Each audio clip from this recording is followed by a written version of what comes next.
Assalamualaikum warahmatullahi wabarakatuh. Perkenalkan, nama saya Hulami Mutami dari STKIP Babu Najah semester 2 kelas C. Di sini saya akan menjelaskan atau memaparkan sebuah materi yang berjudul teori belajar dan pembelajaran. Nah, sebelum masuk ke materi, alangkah baiknya kita baca doa. Berdoa dulu. Bismillahirrahmanirrahim. Rabbi sholli sodri wa yassirli amri wahlul 'uqdatam min lisani yafqahul qawli. Setelah berdoa, mari kita akan melanjutkan ke dalam materinya. Teori belajar dan pembelajaran. Nah, apa sih yang dimaksud dengan teori belajar dan pembelajaran itu? Yang pertama, teori. Teori adalah serangkaian bagian atau parabel, definisi, dan dalil yang saling berhubungan yang menghadirkan sebuah pandangan sistematis mengenai fenomena dengan menentukan hubungan antar variabel dengan maksud menjelaskan fenomena alamiah.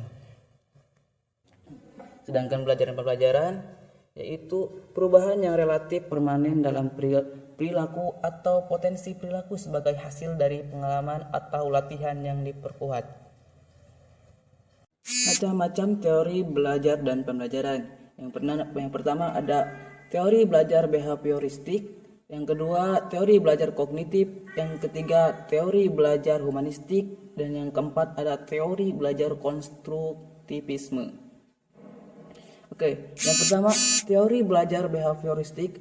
Teori belajar behavioristik adalah teori belajar yang mengedepankan perubahan perilaku peserta didik sebagai hasil proses pembelajaran, seperti membiasakan peserta didik memberi salam ketika masuk kelas atau membiasakan peserta didik menjawab salam ketika orang lain memberi salam.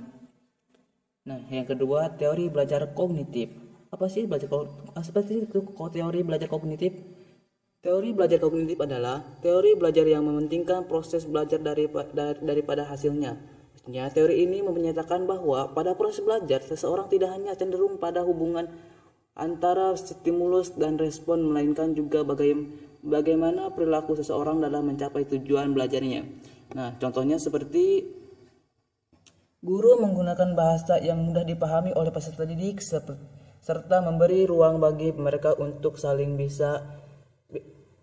bicara serta diskusi dengan teman-temannya. Ketiga yaitu teori humanistik. Apa sih teori humanistik itu?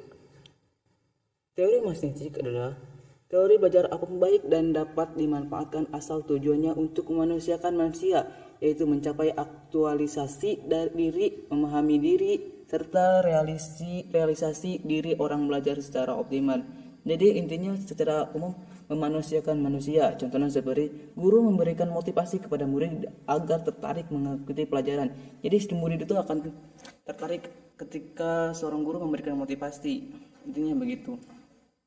Yang keempat, teori belajar konstruktivisme, yaitu teori belajar yang mengedepankan kegiatan menciptakan serta membangun dari sesuatu yang telah dipelajari. Mungkin hanya itu yang dapat saya sampaikan, kurang lebihnya mohon maaf. Assalamualaikum warahmatullahi wabarakatuh.